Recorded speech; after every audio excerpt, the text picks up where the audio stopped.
네, 그래서 오늘 제가 말씀드릴 것은 핵의학 분자 영상 그리고 치료와 같은 개념들을 말씀드릴 것입니다. 첫 번째 핵의학 분자 영상 개념이 되고요. 메디칼 이미징은 다시 말씀드리지만은 아나토미칼 모달러티와 펑셔널 모달리티로 구분을 할 수가 있습니다.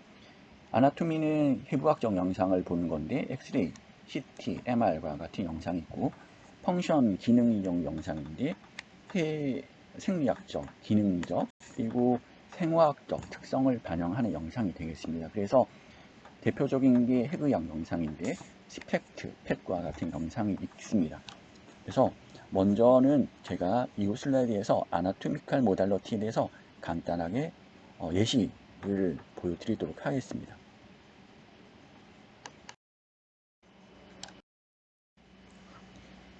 오른쪽 영상은 코비드19의 폐 감별 진단에 관한 영상입니다. 그래서 A는 코비드19의 폐렴 영상이고요. B는 일반적인 폐렴 영상입니다. C는 폐렴이 아닌 일반적인 환자죠.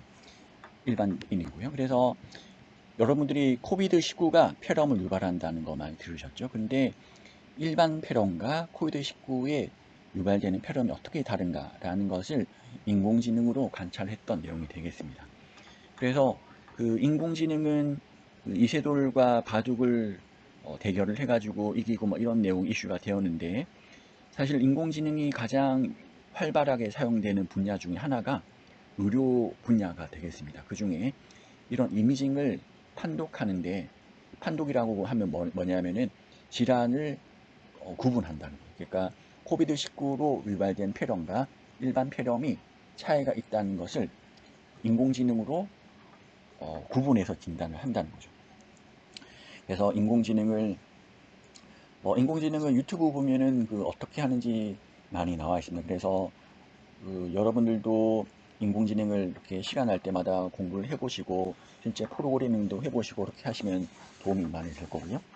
이거는 재밌다기보다 좀 놀라운 사실인데, 코비드19가 2007년에 이미 논문에 보고가 되었다는 사실입니다. 그래서 폐렴도 유발할 것이다 이런 내용도 있고 그렇습니다. 그래서 이런 엑스레이 CT를 임상에 많이 활용하고 있는데, 최근에는 코비드19가 문제가 되고 있는데 코비드19도 폐렴을 진단하는 이런 임상학적 견해를 인공지능을 접목해서 많이 연구를 하고 있다라는 것을 알 수가 있습니다.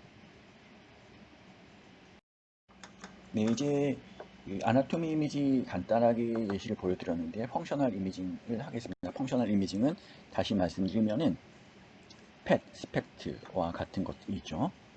이런 펫 스펙트와 같은 것들이 있는데, 지금 앞으로 보여드릴 예시에서 펫의 활용 범위 같은 것을 설명드리도록 하겠습니다. 첫 번째 영상은 파킨슨 병에 대한 영상입니다.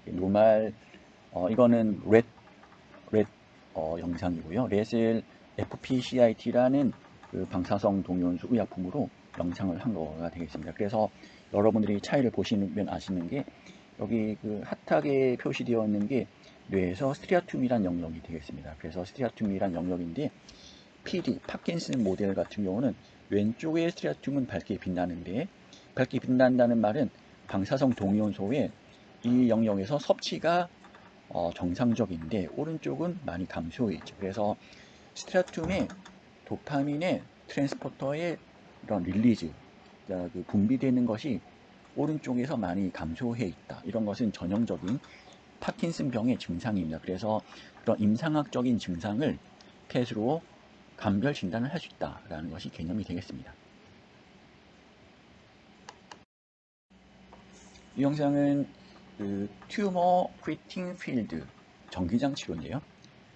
전기장을 이용해 가지고 치료를 하는 겁니다. 그리고 소라페닙이란 항암제가 있는데, 두 가지 치료를 같이 쓰면은 어떤 치료 효과가 있나라는 것을 보여주는 그림입니다. 그래서 튜머가 이만큼 큰데 많이 줄어들었다. 그리고 이게 영상 인텐시티도 다릅니다. 그래서 영상 인텐시티가 다르다는 말은, 이거는 F18 FDG 영상인데요.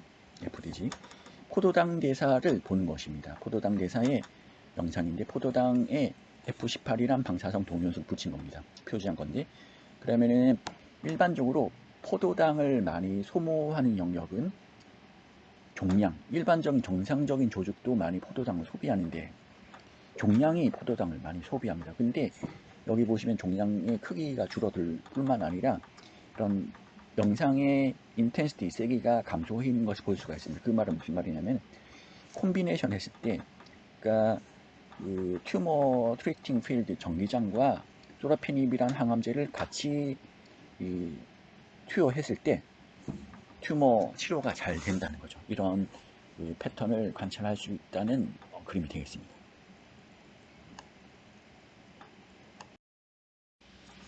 이 슬라이드는 트라투즈맙이라는 항체가 있습니다. 항체 의약품이 있는데 항체 의약품이 불행하게 이런 치료를 할 때 암은 잘 죽이는데 문제가 뭐냐면은 인지 기능이 저하되는, 인지 기능이라고 뭐냐면 이제 잘 까먹거나 뭐 기억력이 감퇴되거나 이런 거죠. 그러니까 인지 기능이 저하되는데 그거가 이제 전공용어로 케모브레인이라고 하는 겁니다. 그러니까 케모브레인이 유발되는데 아토바스타틴이란 약을 같이 하면은 케모브레인으로부터 막아줄 수 있다. 무슨 말이냐면 트라투즈맙을 사용할 때 종양 치료는 잘 돼요. 종양 치료는 잘 되는데 인지 기능이 저하된다. 인지 기능이 저하되는데 아토바스타틴이란 고지혈증 약을 같이 투여하면은 인지 기능이 저하되는 것을 막을 수 있다라는 그림이고, 여기 보시면은 이게 마우스의 브레인인데 파란색이 이 정상 마우스와 트라투즈맙이라는 항암제를 투여했을 때에 비해서 뇌 포도당 대사가 감소하는 영역의 그림입니다. 근데 이거는 뇌의 전두엽, 그러니까 전두엽, 여러분들이 구글에 한번 찾아보세요. 전두엽의 역할이 뭔가. 전두엽은 디시전 메이킹, 판단, 그리고 쇼텀 메모리, 단기 기억과 같은 그런 역할을 하는 것입니다. 그래서 이런 항체 치료를 하면은 종양은, 암은 죽는데 부작용이 인지 기능이 저하될 수 있다는 거죠. 이거는 잘 알려진 사실인데, 이런 아토바스타틴이라는 고지혈증 약을 투여하면은 그런 현상을, 부작용을 막을 수 있다는 거예요. 그래서 이 그림이 아토바스틴까지 같이 투여한 그림인데 뇌의 인지 기능의 저하를 막을 수 있을 뿐만 아니라 오히려 인지 기능이 개선되더라 라는 그런 그림이죠. 그래서 펫으로 이런 뇌 영상을 볼 수 있다는 거죠. 이거는 롱텀 RF 익스포저, 전자장 뭐냐면은 그 핸드폰의 그 신호죠. 그러니까 핸드폰의 신호를 그 익스포저 노출시키면은 5XFAD는 알츠하이머 마우스입니다. 치매진. 그러니까 치매가 걸린 지가 전자장에 노출되었을 때 어떻게 되나 이런 겁니다. A 그림은 정상과 치매질을 비교한 겁니다. 치매질을 비교했는데 그러니까 포도당 대사의 글루코즈 메타볼리즘이 프론탈 로브, 전두엽에서 감소를 한 걸 볼 수가 있죠. 그게 무슨 말이냐면은 그 알츠하이머에 걸린 마우스가 인지 기능이 감소되어 있다. 이거는 뭐 잘 알려져 있는 사실이죠. 그런데 재밌는 거는 전자파가 노출되었을 때 이 인지 기능 저하가 회복되었다는 거죠. 극단적으로 이야기하면은 치매에 걸린 마우스가 이 핸드폰 전자파를 계속 익스포저 시켰더니 치매가 개선된다는 거예요. 좀 말도 안 되는 이야기 같은데 사실 이게 입증되었고 실험으로 나온 거예요. 그러니까 저희가 리포트한 건데 전자파는 계속 이제 논란의 여지가 있습니다. 하지만은 이런 그 이상한, 좀 믿을 수 없는 이런 그 결과가 나오기도 한다는 거 있습니다.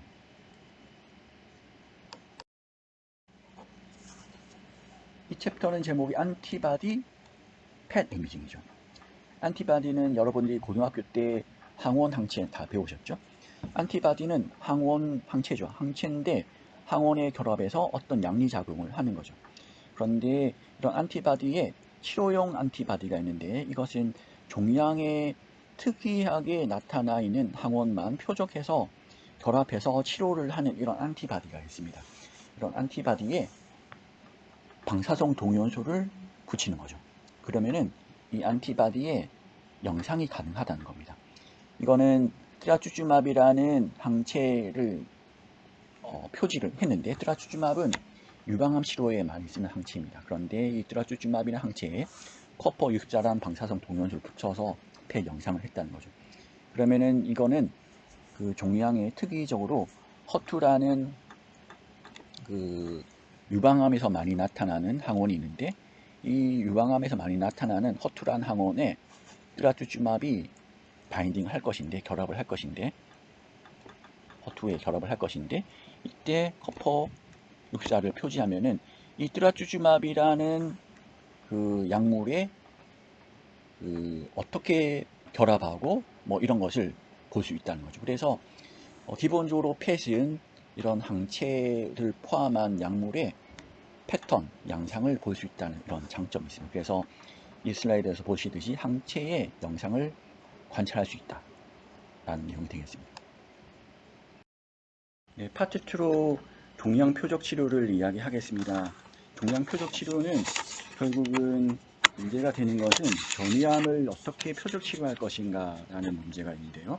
이게 무슨 말이냐면은 전이암이란 거는 그 나중에 수업 시간에 다시 그 하반부에 다시 설명을 하겠습니다만은, 전이암은 그 원래 프라이머리 튜머가 있고요. 프라이머리 원래 발생하는 영역의 튜머가 있는데, 이게 그 암세포가 혈관을 통해서 나와서 혈관을 통해서 암세포가 막 이렇게 스며 나옵니다. 그래서 다른 영역, 폐나 이렇게 간이나 이런 데에 암세포가 이제 침착이 돼서 다른 영역에 암이 생성되는 거가 전이암인데, 이 전이암을 어떻게 표적 치료할 것인가 라는 이슈가 임상에서 굉장히 중요한 문제입니다. 그래서 이런 관점에서 종양 표적 치료를 레디오 이뮤노세라피에 대해서 설명을 드리겠습니다. 레디오 이뮤노세라피는, 레디오는 방사선, 이뮤노는 항체의 개념입니다. 그래서 보시면은 모노클로널 안티바디란 항체가 있고요. 레디오 아이소톱 방사성 동위원소가 있습니다. 레디오 이뮤노세라피는 방사성 동위원소를 항체에다가 표지, 붙이는 개념입니다. 그래서 그 항체는 튜머에 특이하게 표시되는 항원이 있는데, 이 항원에 결합을 하게 됩니다. 결합을 하게 되면은 이 자체의 치료 효과가 있고요. 그런데 이 상태에서 방사성 동위원소가 표지되어 있는데, 이 방사성 동위원소에서 베타나 알파 파티클이 방출이 되면은 종양세포의 DNA 이중 나선이 끊어지면서 종양세포가 죽게 되죠.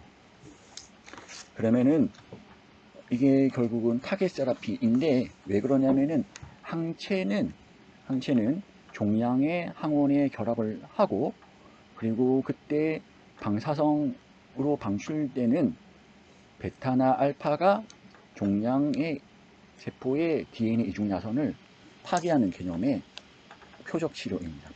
항체가 표적하는 거고, 방사성 동위원소가 거기에다가 시너지 이펙트를 유발하는 거죠. 이게 방사 면역 치료 레디오 이뮤노세라피입니다. 한글로 하면은 방사 면역 치료가 되겠습니다.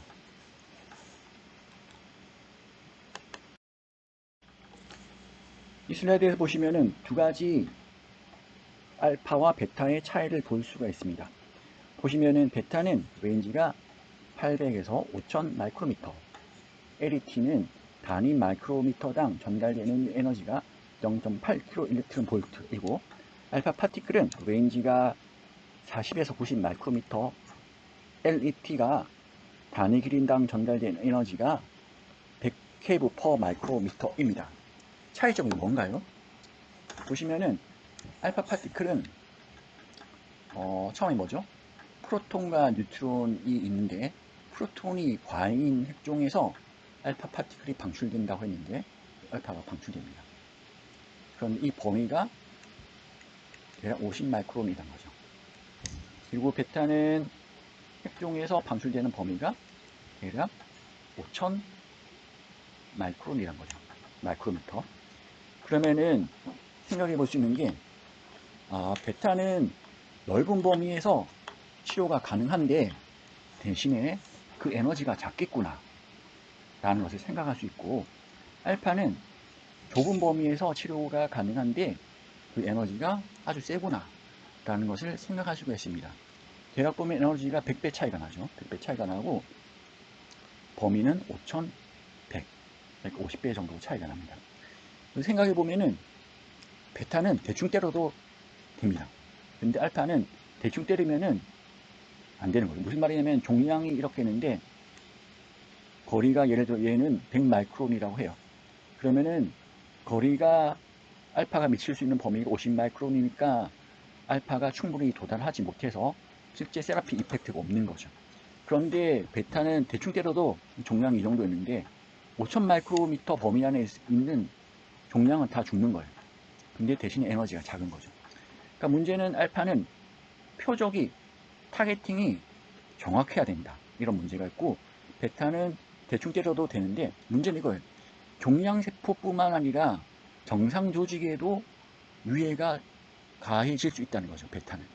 그러니까 정상 조직의 피폭을 최소화해야 되는 문제에 있어서 베타가 문제가 있고, 근데 알파는 똑같은 문제예요. 알파는 똑같은 문제인데 암세포에 정확하게 표적이 안 되면은 정상세포에 피폭을 시키는 상황이니까 이것도 역시 문제가 되는 거죠. 그래서 베타 치료와 알파 치료의 차이점을 여러분이 아시고, 여기서 RIT는 앞에 나왔던 레디오 이뮤론 세라피인데 거기서 사용되는 레디오 뉴클라이드를 설명을 하고 있는 거예요. 그래서 레디오 아이소톱 맥시멈 레인지 인 워터.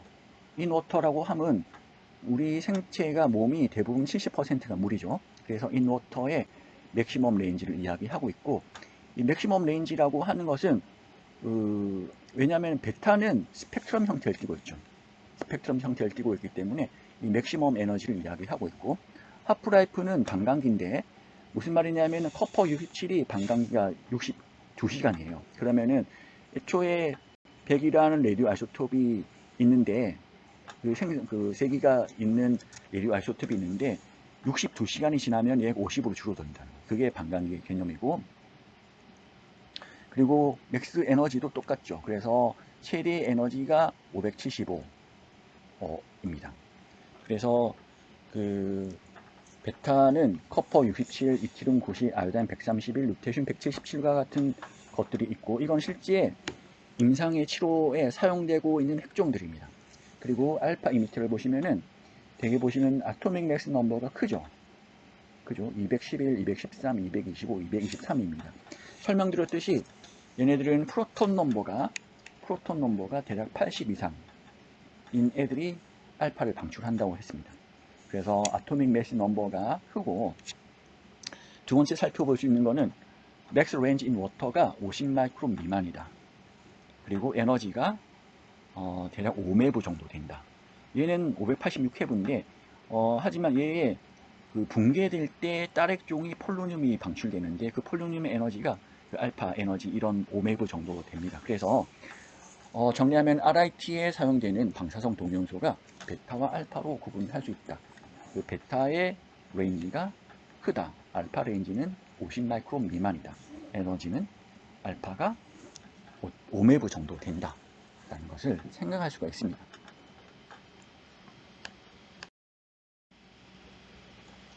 그래서 제가 이 15장이 사실은 펫 영상과 관련된 건데, 제가 왜 자꾸 이런 그 세라피와 관련된 이야기를 하냐 하면은 앞서 소개된 그 인트로덕션에서 제가 이야기했는데, 그 앞으로 방사선 종양학에서 다룰 내용의 대부분이 LET, RB 이런 거가 있어요.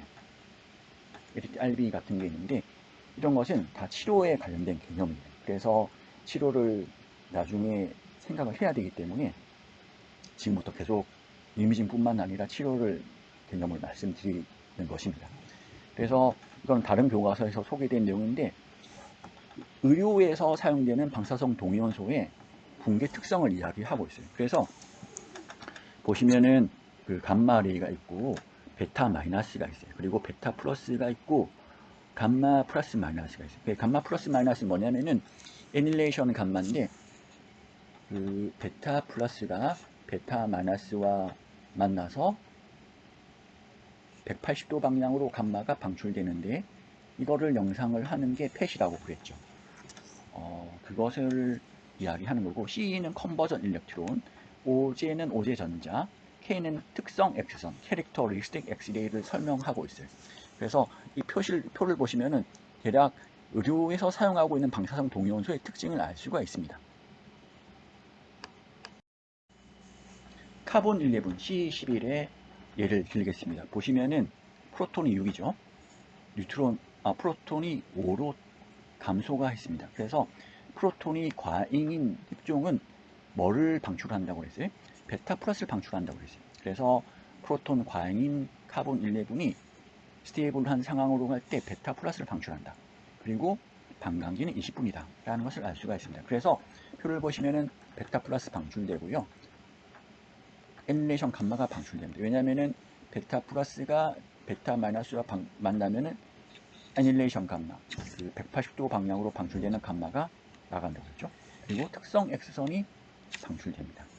그리고 나이트로젠 13은 반감기가 대략 10분이고 마찬가지로 베타 플러스가 방출됩니다. 그래서 특성 보시면 베타 플러스, 애닐레이션 감마, 특성 X선, 그리고 오제 전자가 방출되는 것을 볼 수가 있습니다. F18이죠. 반감기가 109분, 대략 2시간. 마찬가지로 베타 플러스 방출, 애닐레이션 감마. 그래서 지금까지 앞에 카본, 나이트로젠 F18 같은 것이 펫에 사용되는 핵종입니다. 왜 그러냐면 베타 플러스가 방출되는 핵종이기 때문이죠. 커퍼 64, 구리 64죠. 얘는 굉장히 재밌습니다. 왜 그러냐면은 일단 반감기 12시간인데 베타 마이너스 방출, 베타 플러스 방출이죠. 그러니까 대부분은 베타 플러스만 방출되거나 베타 마이너스만 방출되는데 얘는 두 개 다, 그래서 베타 마이너스와 베타 플러스가 방출되는 특징이 있죠. 어떻게 생각할 수가 있을까요? 그러니까 베타 마이너스는 치료에 쓰인다고 그랬죠. 그리고 베타 플러스는 펫 영상이 가능하다라는 특징이 있습니다. 그러니까 얘는 뭐냐면은 베타 마이너스가 방출되기 때문에 치료가 되는데 동시에 펫 영상이 가능하다라는 장점이 있는, 굉장히 신기하죠. 치료도 되면서 영상이 가능하다라는 장점이 있고, 역시 베타 마이너스 방출, 베타 플러스 방출 애닐레이션 감마, 특성 X선 오제 전자가 방출되는 특징을 볼 수가 있습니다. 반감기 12시간이고요.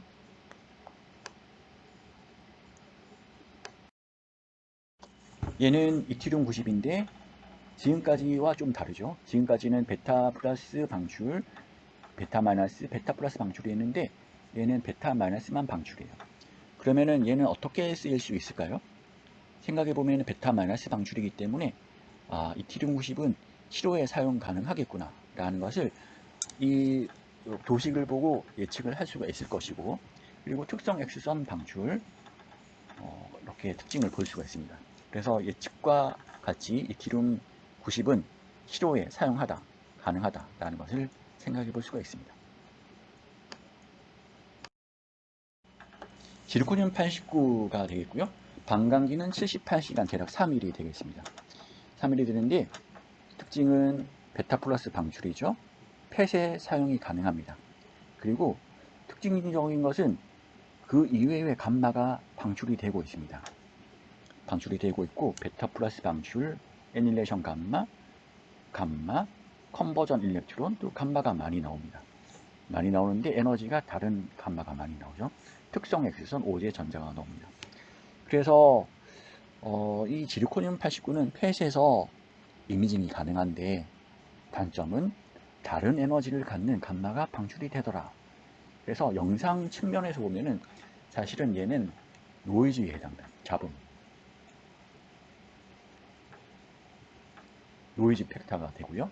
왜 이게 노이즈가 되냐, 이건 다음에 한번 설명드리도록 하겠습니다. 그래서 지르코늄 89의 펫 영상은 F18의 펫 영상보다 영상의 이미지 퀄리티가 좋지는 않습니다. 이런 노이즈 팩터가 많이 포함되는데, 그 이유는 다른 에너지의 감마가 방출이 되기 때문이죠. 정리하면은 지르코늄 89는 베타 플러스 방출, 애닐레이션 감마 방출, 그래서 펫으로 사용 가능하다. 컨버전 일렉트론 방출, 특성 X선, 오제전자 방출 특성이 있습니다. 인둠 111입니다. 베타 마이너스 베타 플러스였고 일렉트론 캡처란 거고요. 특징적인 것은 컨버전 일렉트론이 많고 오제전자가 굉장히 많다는 거죠. 감마가 방출되기 때문에 영상 획득이 가능한데 오제전자가 많이 방출되는데, 오제전자 특징 제가 말씀드렸죠. 그 각각의 에너지는 작은데 얘네들이 합쳐지면은 그 에너지가 매우 세다. 그래서 알파의 치료 효과와 동일한 비슷한 효과를 낸다 라는 것을 말씀드렸습니다. 그래서 인둠 111은 첫 번째 영상이 가능하다. 감마가 방출되기 때문에. 그리고 오제전자가 방출되기 때문에 치료에도 쓰일 수 있겠더라 라는 특징이 있습니다. 그 몇 가지, 그래서 그 의료에서 사용되는 동위원소를 말씀드렸는데, 이거는 실제 어떻게 적용했나 라는 것입니다. 여기 보면은 아요단 131이 있는데, 제가 앞에서 소개는 안 드렸는데 아요단 131은 베타 마이너스도 방출되고 감마도 방출되는 핵종입니다. 그 말은 무슨 말이냐면은 베타 마이너스로 치료가 되고 감마로 영상이 됩니다. 그래서 이렇게 영상이 획득이 가능해졌고요. 치료가 되기 때문에 이렇게 치료 효과를 볼 수가 있습니다. 이게 무슨 말이냐면은, 이거는 X축은 종양 크기를 날짜별로 확인을 한 건데, 종양이 그 컨트롤, 그러니까 아무 약물도 처리하지 않은 경우는 이렇게 종양 계속 커지는데, 아요단 131의 리툭시맙 항체를 표지한 것의 경우 종양 컨트롤이 되더라, 종양이 사이즈가 줄더라 라는 개념입니다. 그리고 이거는 아토바사틴이랑 다른 약물을 같이 투여했을 때 종양이 사이즈가, 종양 크기가 줄어드는 것이 더 드라마틱한 효과가 있더라. 그러니까 항종양 효과라고 하는데, 암치료가 됐다는 거죠. 암치료가 됐던 이유는 아요단 131의 베타 마이너스 방출, 아요단 131에서부터 나오는 감마선 방출이 되겠습니다.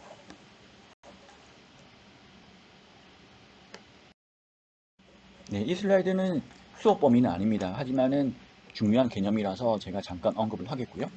종양은 그 환경 자체가 매우 특이하게 암치료에 굉장히 제한점이 많습니다. 그러니까 이렇게 많이 암치료법이 제한되고 있는데 사실 암치료가 잘 안됩니다. 왜 그러냐면은 종양은 그 내부에 ECM이라는 세포의 기질이 분포해 있고, ECM 콜라겐이에요. 콜라겐은 뭐냐면은 이렇게 그 장벽인데, 세포 장벽인데, 그럼 익스트라셀룰러 매트리스가 분포해 있고, 그리고 셀과 셀 사이에 그런 게이트가 있습니다. 게이트가 있고, 그리고 종양은 굉장히 압력이 높습니다. 그런 다양한 종양의 환경 때문에 치료가 잘 안 되는 그런 이렇게 한계가 있고, 그래서 이런 것들을 어떻게 극복할 것인가 라는 것이 연구 분야 중에 하나고요. 이거는 굉장히 어드밴스된 내용이기 때문에 대학원에서 여러분들이 오시면은 배우실 내용이고, 여기서는 그냥 한번 들으시면 됩니다. 그 펫 데이터를 혹은 그 스펙트 데이터를 이용해서 그 영상을 어떻게 보고 치료가 어떻게 되는지를 소개를 해드렸는데, 이 슬라이드는 환경 영향 평가입니다. 굉장히 새로운 분야인데요. 이거는 최근에 굉장히 핫한 분야입니다. 연구 분야이고, 슬라이드를 잠깐 소개해 드리도록 하겠습니다. 이거는 펫은 아닌데 MR로 획득한 건데, 어떤 물질을 투여했을 때 신장, 키드니, 신장이 망가지는 거예요. 신장이 망가지는데, 그거를 MR로 평가를 한 영상이 되겠습니다. 그래서 어떤 환경 요인으로 인해서 신장이 망가진다, 이런 것을 우리가 바이오 이미징으로 평가를 하고 가능합니다. 그런 관련된 내용이고요. 이 슬라이드는 마우스의 펫 영상인데 사실은 굉장히 멋진 그림인데 획기적인 연구 자료입니다. 뭐냐면은 요즘에 플라스틱이 굉장히 이슈가 되고 있죠. 플라스틱이 생체에 들어갔을 때 어떻게 이동하는가라는 것을 펫 영상을 통해 관찰한 것이 되겠습니다. 그래서 커퍼 64 방사성 동위원소를 플라스틱에다가 표시를 했어요. 붙이고 그걸 먹인 다음에 시간에 따라서 어떻게 바뀌는지 그 순서대로 펜 영상을 획득한 것이 되겠습니다. 그래서 이거는 굉장히 희귀한 자료인데 여러분들 보시기에 보실 수 있습니다.